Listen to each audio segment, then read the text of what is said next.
Boa noite, Boa noite, Raíssa. Tudo bem? tudo bem? Está me ouvindo? Estou perfeitamente. Ok, eu também estou te ouvindo perfeitamente. Então, pessoal, boa noite. A gente vai dar início aqui a mais uma live. Hoje, comemorando o Dia Internacional da Alfabetização, né? A gente vai fazer esse bate-papo. E eu convidei a Jaqueline Anselmo. Jaqueline, é um prazer enorme falar com você hoje aqui. E eu gostaria que você começasse falando sobre a sua experiência profissional, que o seu currículo é admirável. Fala um pouquinho pra gente. Boa noite, né? Boa noite a todos que estão nos assistindo. Agradecer, viu, Raíssa, pelo convite, pela oportunidade. É sempre um prazer enorme a gente poder falar sobre educação, Com certeza. né? Meu currículo, eu sou servidora pública na rede municipal, né, de Igarapé. Sou servidora pública como aí professora das séries iniciais, né? Trabalho aí há algum tempo na alfabetização. E também sou servidora pública efetiva na rede estadual. Uhum. No momento, eu estou aí cedida para o Estado porque eu estou exercendo o cargo de direção né, escolar, estou aí na função de diretora escolar, mas mantenho o meu cargo na prefeitura, sem remuneração, porque estou cedida. Atuo também aí já há algum tempo, né, nos conselhos voltados para a educação.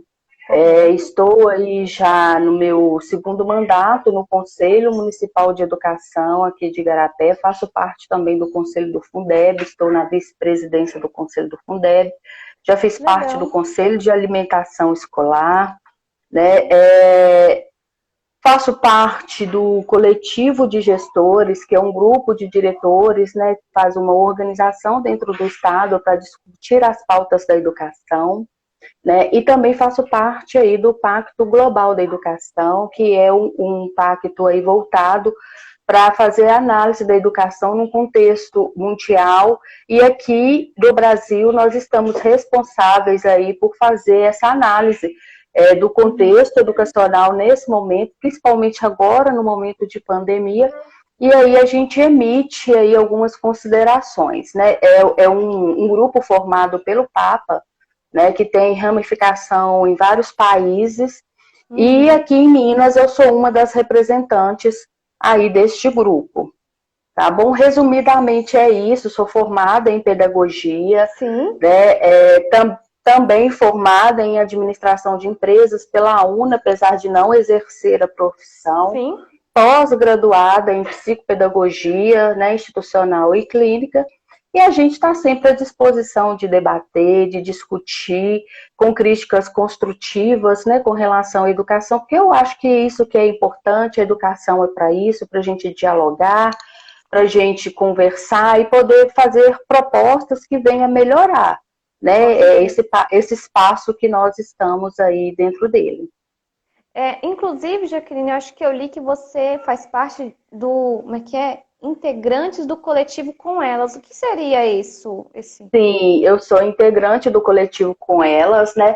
É um Aham. coletivo de mulheres, né, que no município de Belo Horizonte, Uhum. Contagem, e a gente faz construção e defesa das pautas femininas, né? Entendi. Inclusive o coletivo Com Elas, ele tem um mandato coletivo mesmo em Contagem, com Sim. 4 representantes do coletivo, né? Que é até uma proposta interessante para a gente avaliar em Igarapé também, que é a questão da união das mulheres para fazer um mandato coletivo. Cada uma trabalha, né, pela Uhum. sua campanha, nesse momento pela sua pré-campanha, mas qualquer uma das que estão dentro do coletivo, qualquer uma que for eleita, todas serão participantes do mandato, terão votativa dentro do mandato, isso é reconhecido em cartório, Uhum. né? E aí a gente consegue, então, fazer com que seja mais fácil ter uma representante, porque nós sabemos da dificuldade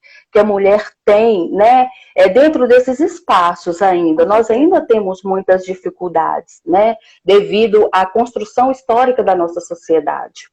E aí o coletivo com elas, ele faz essa construção. Lá em Contagem são 4 pré-candidatas, né, que vai fazer o mandato coletivo independente de qual chegar ao pleito aí na Câmara Municipal. Em Belo Horizonte também tem. Hoje nós temos deputadas, né, que fizeram esse mandato coletivo e que estão atuando. Então, é uma proposta realmente para a gente poder garantir a defesa das pautas femininas. E às vezes as pessoas confundem feminismo com pauta feminina, apesar de que o próprio feminismo, ele não tem essa estrutura que as pessoas pregam por aí, ou que algumas pessoas pregam, né? Mas quando a gente fala em pautas femininas, nós estamos falando sobre a violência contra a mulher, sobre a violência doméstica, né? Sobre as pautas relacionadas à saúde da mulher, né? Sobre as pautas relacionadas aí ao emprego, ou a dificuldade de emprego que a mulher tem no mercado de trabalho e a diferenciação salarial que a mulher tem. Inclusive, essa foi a minha tese, a minha defesa, né, do meu TCC, quando eu formei em administração de empresas. Eu falei justamente sobre as desigualdades de gênero, né, e como que era difícil a inserção da mulher no mercado de trabalho.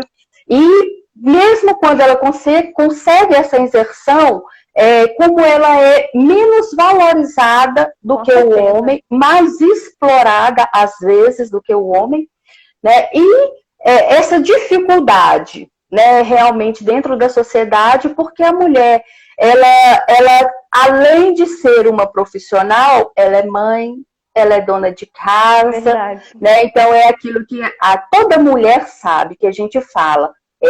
Nós temos aí, no mínimo, 3 funções na nossa vida cotidiana, que é o trabalho, cuidar dos filhos e cuidar da casa. E tem o cuidar da família também, né? Que a gente cuida do esposo também. Exatamente. Vamos fazer uma comemoração hoje com você, inclusive. Eu dei entrada hoje na minha segunda licenciatura em pedagogia, né? Eu já sou formada em artes visuais.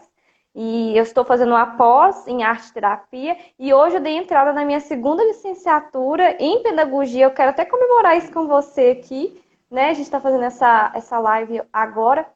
E depois eu vou entrar em off com você, no particular, para entender um pouco mais sobre a integração com elas. Eu achei muito integrante com elas, eu achei muito interessante.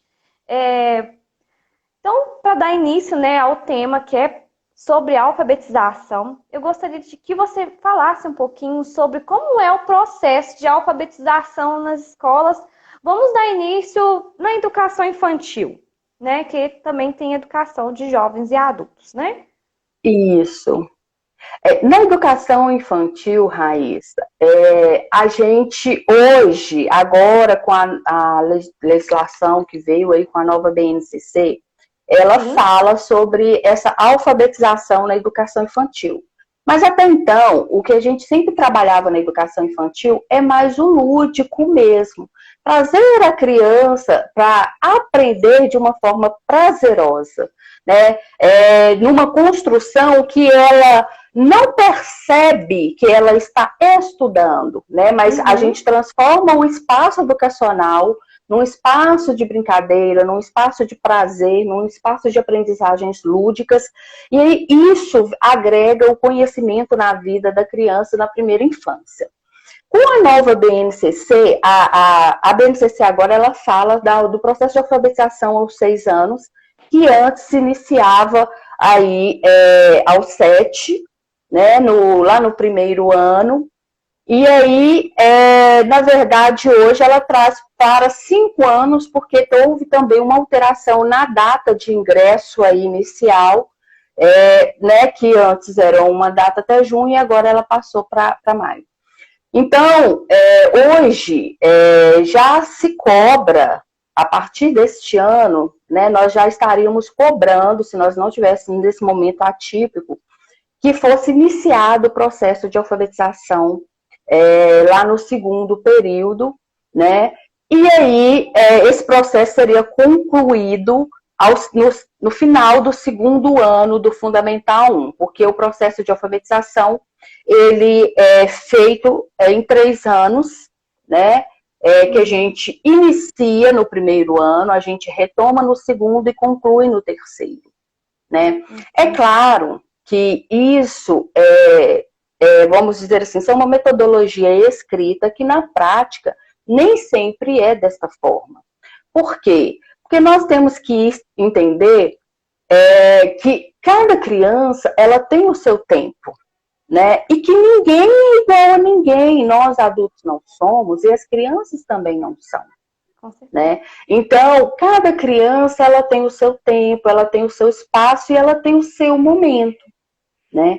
E o professor, principalmente o professor alfabetizador, ele trabalha de uma forma que ele estimula, mas que ele também identifica esses momentos da criança, né? Até na percepção de poder tranquilizar a família, porque às vezes a família, ela fica ansiosa para a criança poder ler ou para a criança poder escrever, né?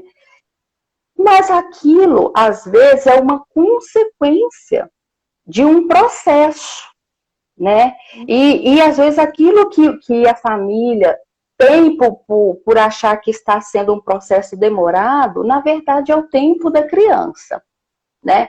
Então, às vezes, lá no primeiro ano de alfabetização, a gente pega a criança para trabalhar com ela e ela já chega para a gente, às vezes, ela já conhece o alfabeto.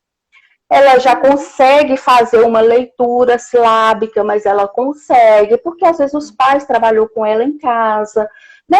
Às vezes a criança realmente é muito perceptiva, né? E aí ela consegue fazer essa assimilação. E às vezes Tem não. algumas creches também que elas trabalham com essa questão do letramento antes do, né, no caso, do segundo período, né? Que seria... Na educação infantil já é iniciado essa construção. Então, desde o berçário, é claro que em cada estágio existe uma proposta adequada, né, para aquele estágio. Então, o trabalho que é feito dentro de um berçário, ele é diferente do que é feito no maternal e é diferente do que é feito no primeiro e segundo período. Mas, desde o berçário, o professor, ele já começa a trazer essa informação, a trazer esse mundo letrado para a criança. Inicialmente pelo visual, né, quando ele coloca um alfabeto dentro da sala, quando ele trabalha uma letra no chão, para a criança pintar, colorir, bordar, né? Mas ele já provoca na criança esse contato. E à medida que a criança ela vai se desenvolvendo e ela vai mudando de fases, o profissional ele vai trazendo cada vez mais, né, para a criança esse mundo letrado que a gente fala. Então, lá no maternal, o profissional ele já vai começar a trabalhar, às vezes, com as letras. A gente, às vezes, inicia com a letra do próprio nome da criança, que é onde ela tem mais familiaridade, né? Para a gente poder trabalhar o alfabeto. Quando o aluno chega no segundo período, no primeiro e segundo período, ele já visualizou todo o alfabeto. Sim, né? Sim. Por isso que a gente fala que às vezes o aluno ele já consegue ele formar as sílabas, porque ele já assimilou esse conhecimento. Só que isso é muito de aluno para aluno, né? E dentro de uma sala, nós temos aí, cada aluno ele tem o seu diferencial, né? Nós adultos somos assim, né? Eu fui para pedagogia, tem gente que vai para matemática, tem gente que vai para história, tem gente que vai para medicina, né? Então, assim, por quê? Porque nós buscamos aquela área que é de conforto para nós, né? E a criança, ela também faz isso. Então, ela vai buscar realmente aquilo que é o conforto para ela, mas quando ela passa pela alfabetização infantil, quando a gente vai trabalhar essa alfabetização, a criança ela já está preparada, né? Ela já está preparada, ela já foi aí trabalhada para poder receber esse conteúdo. É claro que essa não é uma realidade de 100% dos alunos, porque nós sabemos que a educação de 0 a 3 anos ela não é obrigatória, né? Uhum. E a família ela vai procurar se ela realmente tem uma percepção de que isso é importante para a criança, ou então quando ela precisa, muitas das vezes, deste espaço até mesmo para trabalhar, né? As Sim. mães às vezes procuram esse espaço porque é um espaço onde ela pode deixar os filhos naquele período para poder ir sair para trabalhar. Então, Inclusive, eu queria até fazer a outra pergunta. O que é feito com esses alunos que têm um certo atraso na aprendizagem? Qual que é o processo para lidar com esses alunos? Isso aí a gente já vai lá para o ensino fundamental, porque na educação infantil, né, não existe essa concepção de atraso, né, devido que é uma educação mais lúdica, né? Então, quando a gente identifica um atraso, às vezes psicomotor, aí já é um encaminhamento, né, para um profissional qualificado para fazer uma avaliação desse aluno. Em relação a conteúdo, aprendizagem, lá no primeiro ano, né, quando é identificado, até porque quando chega lá no primeiro período hoje, a escola, o profissional ali, o professor, ele vai receber aluno que passou pela educação infantil e vai receber aluno que não passou. Então, ele recebe aluno que já está preparado, que já conhece, né, já tem um preparo, e ele vai receber um aluno, às vezes, que nunca viu uma letra, não sabe o que é uma letrinha. E né? é comum então, essa situação do é aluno comum. assim que... É comum? É comum, em todas as turmas, né? Porque, como eu disse, a educação infantil ela não é obrigatória. Sim. E fica aí realmente a critério dos pais, né, inserir o aluno nesse momento, nessa etapa da vida dele. Quando a gente fala da educação já a partir dos 4 anos, ela já se torna obrigatória. Né? Então, o pai já tem a obrigatoriedade pela legislação de colocar o aluno, de matricular ali o seu filho, né, o responsável, e aí, às vezes, esse vai ser o primeiro contato que essa criança tem com a escola e com o processo de alfabetização, com o processo de aprendizagem, nessa concepção realmente de alfabetização. Né? Porque a gente avalia que tudo é aprendizagem. Hoje nós estamos em casa em um momento diferente, mas nós estamos aprendendo. Né? Tudo é um processo de aprendizagem. Mas esse contato com os alunos, realmente, quando ele vem para o primeiro período, o professor, na verdade, o professor ele já está habituado com essa situação. Não é algo assim que a gente diga assim, nossa, não é anormal, né? Isso é uma situação normal dessa etapa, né? E aí o profissional ele vai trabalhar identificando em qual processo que cada aluno está, né? Então ele vai fazer essa identificação e ele vai trabalhar de maneiras diferentes, com metodologias diferentes, dentro do mesmo espaço, dentro da mesma sala, para atingir a todos esses alunos, né? E aí, às vezes, é o que a gente diz assim, o professor, às vezes, ele faz 2, 3 planos de aula, né? Porque ele tem essa diferenciação dentro da sala de aula, que é completamente normal e, na verdade, faz parte do processo. Entendo. E em relação à educação de jovens e adultos, mais conhecido como EJA, né? Como que é esse processo de alfabetização, né, de letramento? Quando a gente passa para o EJA, a gente já vai para uma construção completamente diferente, né? Quero dar aí boas-vindas para o pessoal que está entrando, o pessoal está dando boa noite para a gente aí, né? Quero agradecer todo mundo. Inclusive, já vi até meu professor aí de administração aí na live. Ai, que legal! É um prazer estar com vocês. Boa tá? noite, negão. O José Reinaldo tá dando boa noite pra gente, Boa né? É um noite, prazer falar com pessoal. vocês nesta Cristã noite. também, boa noite. E assim, quando a gente fala da EJA, o processo ele é completamente diferenciado. Correto. Primeiro, porque esse aluno ele já vem com uma bagagem, ele vem com uma vivência enorme, né? Ele já tem uma história de vida, né? Então, a gente não vai sentar com ele como é feito o processo com a criança, né?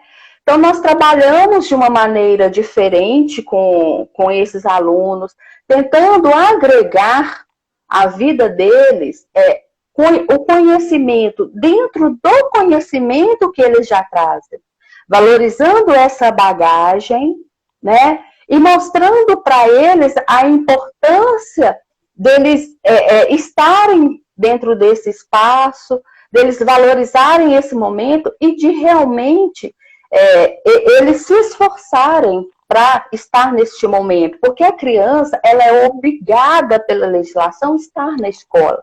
Sim. Se o pai, né, o familiar não manda para a escola, ele é acionado pela justiça, né, para cumprir com essa obrigatoriedade. O adulto não. O adulto ele está ali porque ele já entendeu o que ele precisa. E eu trabalhei no EJA, no município, principalmente na alfabetização, o que a gente ouve dos nossos alunos é assim, eu quero aprender a escrever meu nome, porque eu não quero mais colocar o dedo lá para assinar, né? E isso é uma satisfação tão grande para nós, quando esses alunos, eles conseguem escrever o nome, eles vão lá trocar toda a documentação deles e trazem ali o documento com a assinatura deles, com o nome deles. Essa realização de algo que é tão simples para nós, que estamos ali, né? Que é uma coisa tão simples que é o ler e escrever, e que para eles é algo tão grandioso, sabe? Então, realmente é um processo onde ele exige do professor essa interação e essa valorização desse momento, entender esse diferencial, mas é um processo muito satisfatório, porque a criança é normal para a gente que está dentro da sala de aula. Eu estou há 17 anos já na educação, já é habitual para nós ver o processo da criança, mas no adulto isso é diferente e assim a gente consegue compreender o tamanho da importância realmente dessa construção desse processo de alfabetização no ser humano. Com certeza. O Dia, né, Mundial, né, da Alfabetização, que é comemorado hoje, né, é um processo de conscientização, né, para importância, igual você falou. As crianças, elas aprendem já, né, desde pequenas, né, elas são levadas à escola a aprender ao letramento, né, e essa data é de conscientização da importância, né, da alfabetização para a sociedade. Inclusive, essa que é a próxima questão. Eu gostaria de saber qual que é a importância da alfabetização no desenvolvimento da sociedade. Eu acredito que é o mais importante, né, para a nossa sociedade, porque quando a gente fala de alfabetização, a gente fala de um mundo letrado, onde as pessoas elas conseguem desenvolver por si só, né, o processo de leitura, o processo de escrita, e aí o processo de aprendizagem, de construção da melhoria do seu próprio ser, né? Porque à medida que nós vamos aprendendo, e a gente passa por esse processo durante toda a vida, mas à medida que nós vamos aprendendo, isso torna a nossa vida, ressignifica a nossa vida, né? O nosso emprego, então, assim, o mercado de trabalho, nós seremos inseridos através desse processo, né? O mercado, ele vai nos selecionar devido ao grau de instrução que nós temos. Então, dependendo do grau de instrução, né, que eu tenho, é que eu vou conseguir me inserir nesse mercado de trabalho e é onde ali eu vou poder escolher ou não, dentro das profissões que estão disponíveis, né, dentro dos empregos que estão disponíveis. Então, por exemplo, não significa que uma pessoa que não passou por esse processo, que ela não tenha um emprego importante, mas talvez ela vai ter um emprego que exige dela maior desempenho, né? E aí a gente vê o inverso também. A gente vê, às vezes, em países de primeiro mundo, mais evoluídos, onde o processo de alfabetização, o processo, né, a educação, ela tem um grau de comprometimento maior, um percentual maior de pessoas, né, que conseguem vencer essa etapa da vida, que às vezes falta mão de obra, né, em serviços essenciais, que não exige escolaridade, né? Agora, em países desenvolvidos ou subdesenvolvidos, como é o caso nosso aqui, a gente vê que o problema está justamente na mão de obra qualificada, né, que é a mão de obra daquelas pessoas que conseguem vencer essa etapa da alfabetização e da educação e conseguem se especializar em alguma área de trabalho específica ali que ela queira atuar, né? Então, é esse processo que vai definir nós, seres humanos, como participantes desse mercado, né, dentro do mercado de trabalho, dentro da atuação profissional de cada um, né? E isso também vai trazer para a nossa vida a questão da valorização dos meios, né? E da evolução da nossa condição social também, porque a educação, ela tem esse poder transformador, né? Acho que foi muito bem colocado o que você disse, né, em relação do processo de alfabetização, está totalmente ligado, né, com o processo de especialização, né, a pessoa passa primeiro pela alfabetização e depois se especializa e depois ela tem a escolha, né, de poder seguir uma área que ela tem mais facilidade, às vezes até mesmo sair fora do país ou atuar mesmo no país. E é o que você falou, né? A educação, ela está ligada diretamente com a economia, igual você falou. Existe falta de profissionais no mercado atual, né? Inclusive, vou até passar para a próxima pergunta. Ter educação é um direito do cidadão, mas você acha que esse direito está sendo cumprido? Não na sua totalidade, infelizmente. Como eu disse, por ser um país aí subdesenvolvido, nós temos muitos problemas com a educação, principalmente com a educação pública, e para que ela seja de qualidade, né? Outra coisa que interfere muito são as nossas relações sociais, porque a gente sabe que, às vezes, apesar de nós aqui no Sudeste estarmos aí dentro de uma concepção até feliz, podemos dizer, de uma realidade que para a gente, na maioria, é confortável, é claro que nós também temos municípios aí que são muito carentes, mas o Sudeste nós sabemos que é uma região um pouco mais rica, né, que tem aí agrega mais valor econômico. Mas, por exemplo, quando a gente pega o norte, onde para o menino ter aula, ele tem que atravessar rio, andar 10 quilômetros, 15 quilômetros a pé, né?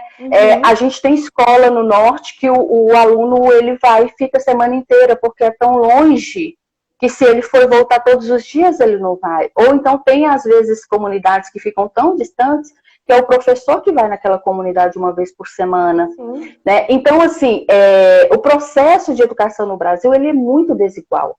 Na verdade, as desigualdades sociais no Brasil, elas são alarmantes, isso reflete na educação e faz com que a gente não tenha uma educação para todos, apesar de ser um direito de todos, né? Educação, saúde, mas infelizmente não é para todos, né? Não é um processo onde todos estão inseridos. Prova disso são os índices, né, que nós temos aí no Brasil com relação à educação, né? Então nós temos que melhorar. E como se melhora esse processo?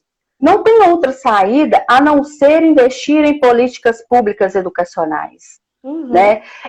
Se o pai, se a família, ele não tem renda para sustentar a família, ele não vai deixar esse menino ir para a escola porque ele precisa que esse menino vá para o campo trabalhar com ele, né? E isso é sobrevivência.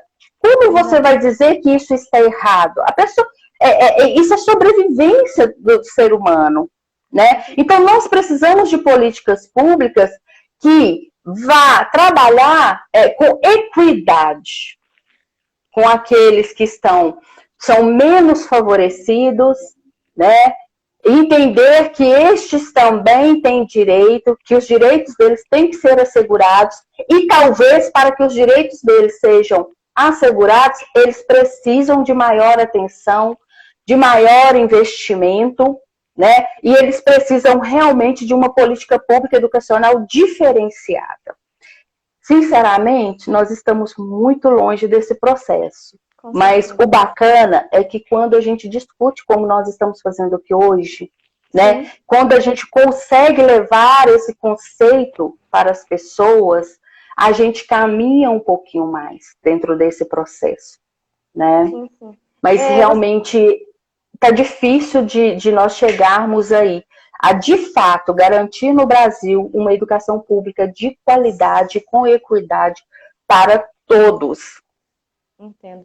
Você falou de uma situação aí que acontece muito, né, das famílias que moram em situação rural, né, e elas têm que se deslocar para algum município mais próximo para ter acesso a uma escola, né, para participar do processo da escola, né, desde o ensino fundamental 1, 2 e dando continuidade. E aí, como que você acha de quem deveria ser a responsabilidade referente a essas famílias? Ela deveria ser do município ou ela deveria ser do Estado? Então, a própria legislação, ela fala, eu acho que a responsabilidade é do governo, né? Não do governante, mas o governo, né? Ele tem como propósito garantir, seja no âmbito federal, estadual ou municipal. E eu acho que tem que ser consolidário. Então, se o governo municipal não consegue fazer, o estadual tem que fazer. Se o estadual não consegue, o federal tem que fazer. Mas o que tem que ser pensado é que esse direito ele tem que ser garantido, né?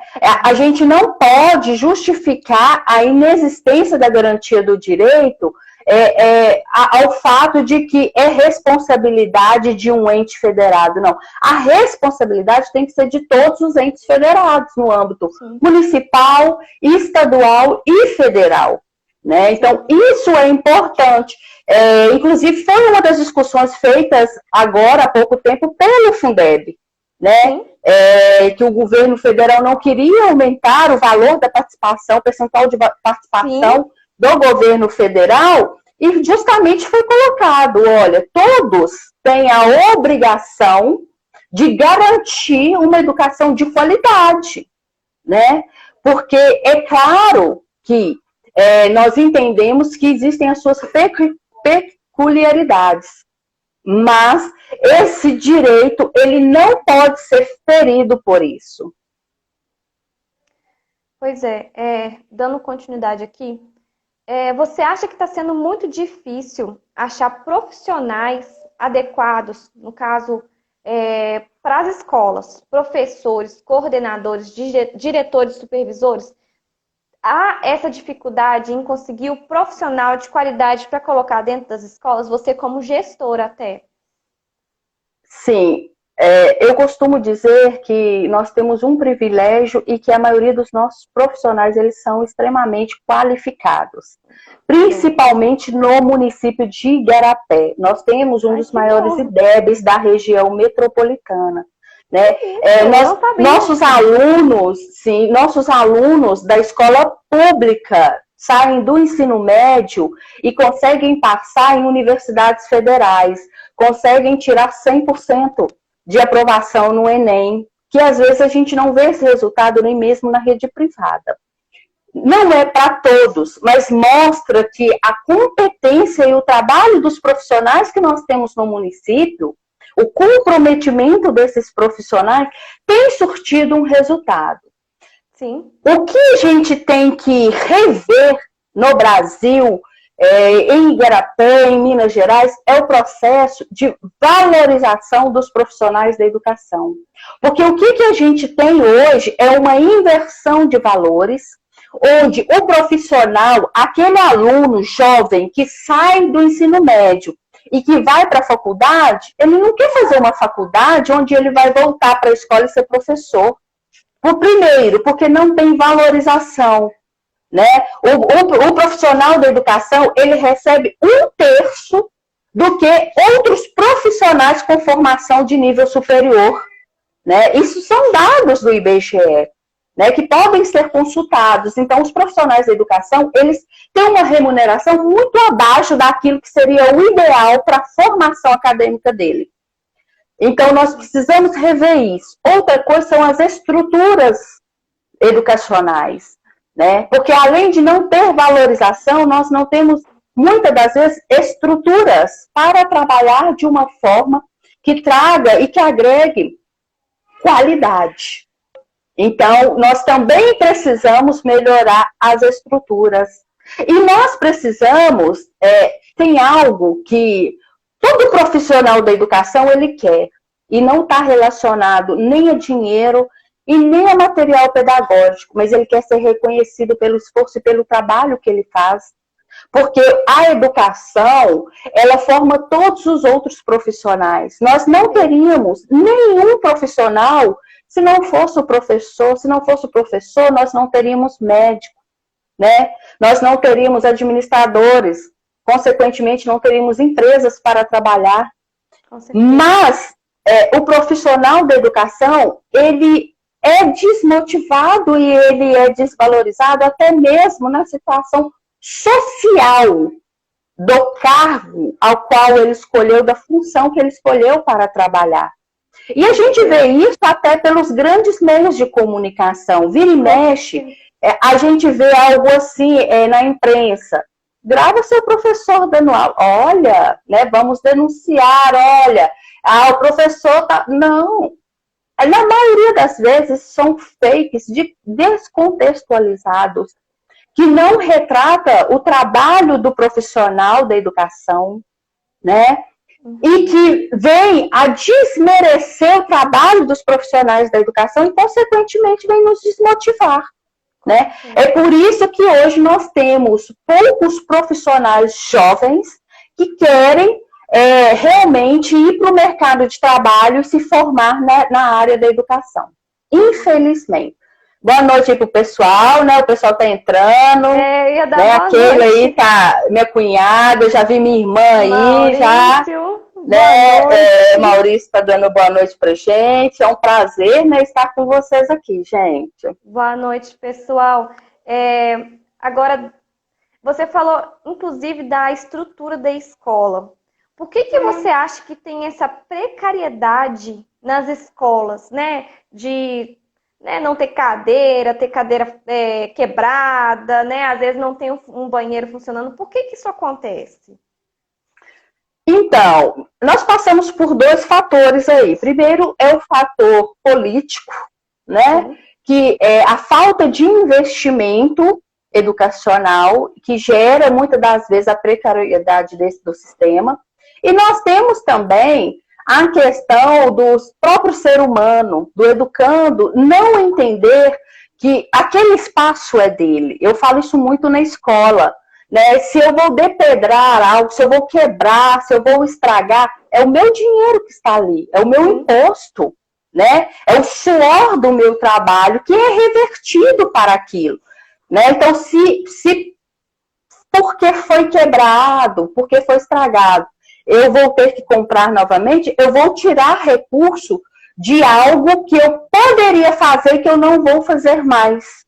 Então, nós precisamos passar por um processo de conscientização do ser humano, de que os espaços públicos, né, de que os serviços públicos, eles não são gratuitos, porque quando a gente fala público, a pessoa acha que é gratuito e é mentira. O serviço mais caro para o indivíduo é o serviço público, porque ele é caro. O que a gente gasta em imposto, que nós pagamos imposto é muito no Brasil.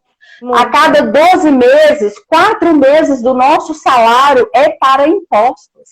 Então, nós já está chegando a quase 5 meses, aliás. Os mais caros do mundo, né, inclusive. Exatamente. Então, não é porque é público que é de graça.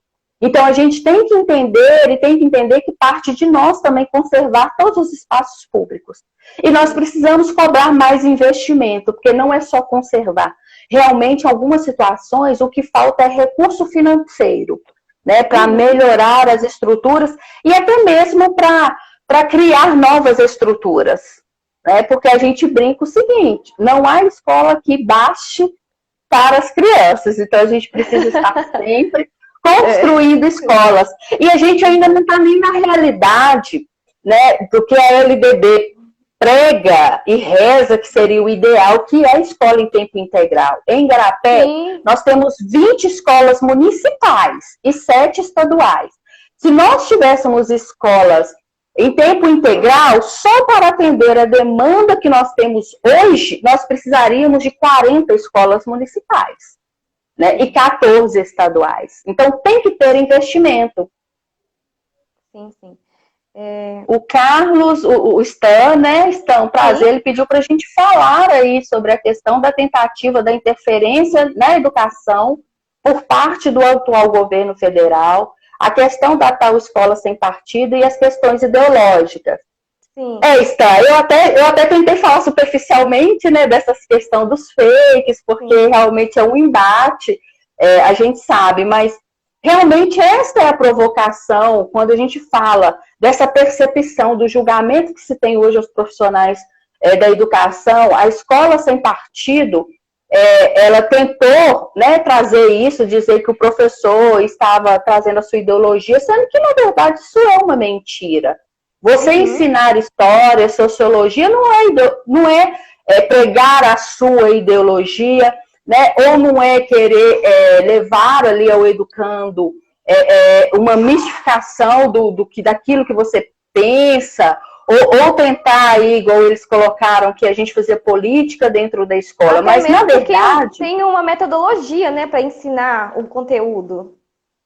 Sim, uma metodologia aí, Raíssa. E outra coisa, falta entender qual que é o papel fundamental da educação. Porque o papel fundamental da educação é criar um cidadão crítico. Se nós tivéssemos mais cidadãos críticos no nosso país, nós não estaríamos na condição social e política que nós estamos hoje. Isso sem falar de partido A, B, de lado A, B, C. Não!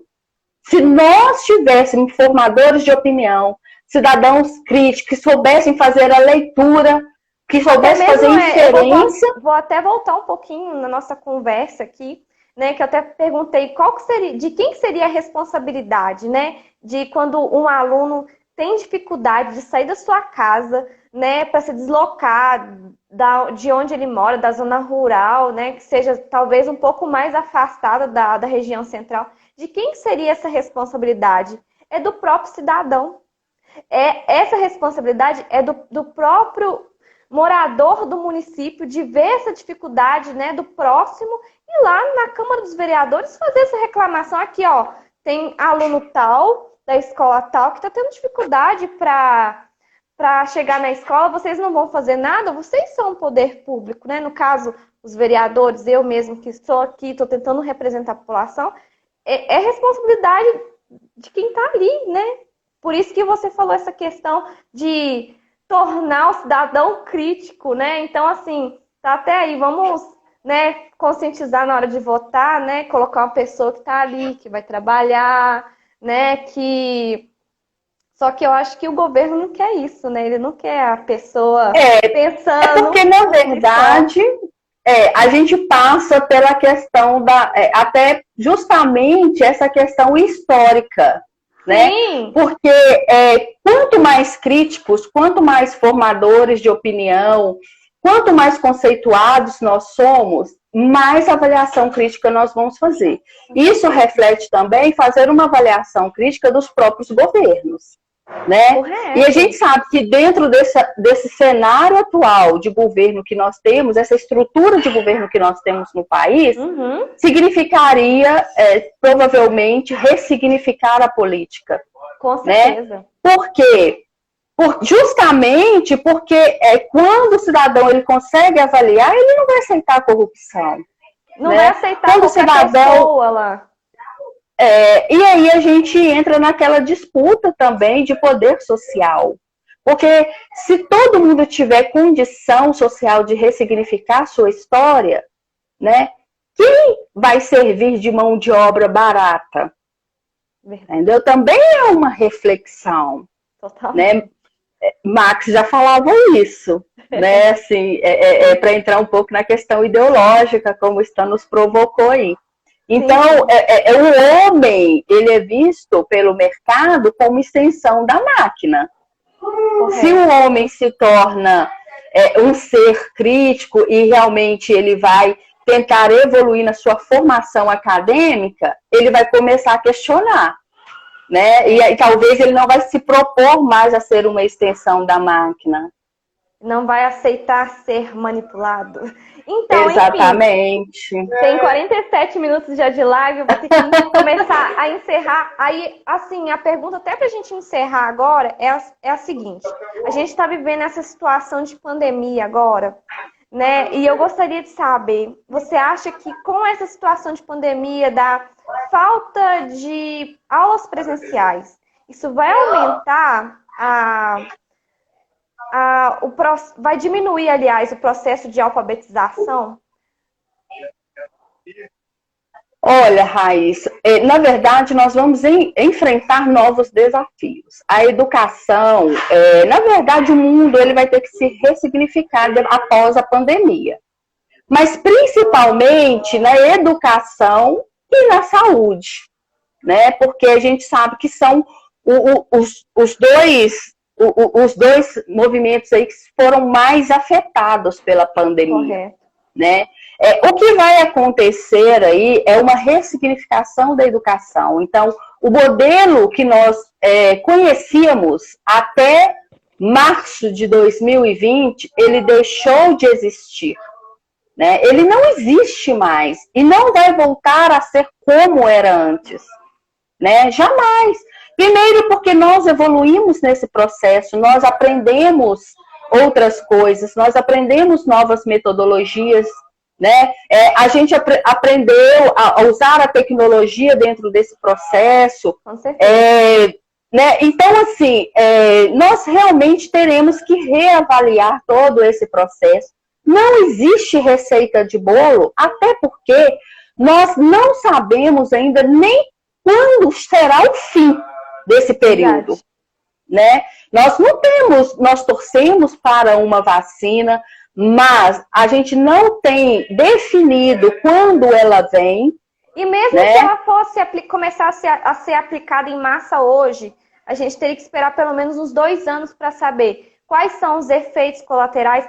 Na minha opinião, vai levar, assim, no mínimo uns 10 anos para a gente realmente entender o que é a Covid-19, né? Como lidar com ela. É uma doença completamente nova, ela está sendo estudada no momento.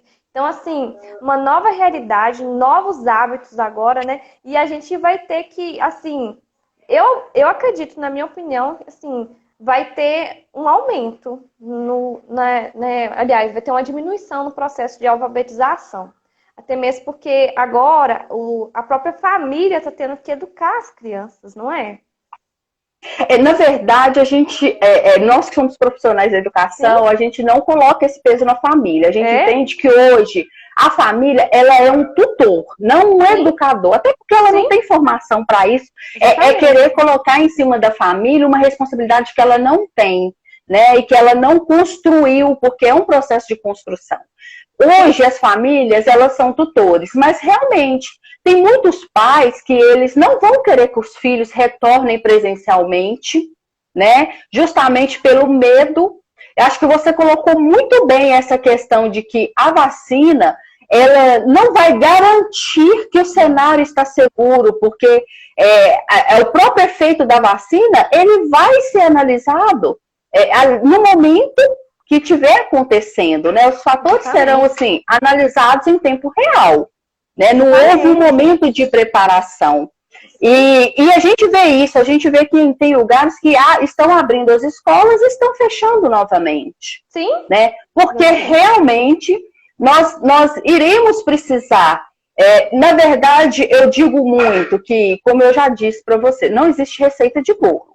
Eu acho que a gente vai ter que dialogar com a sociedade, né? Então, tem que ser um processo de construção coletiva, né? Entender que tanto alunos, quanto pais, quanto profissionais e governos têm que fazer parte desse diálogo, né?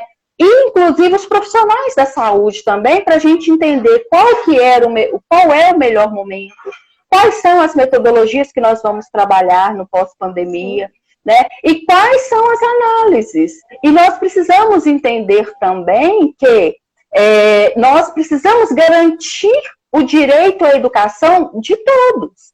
Você colocou aí. Pode haver uma redução? Pode.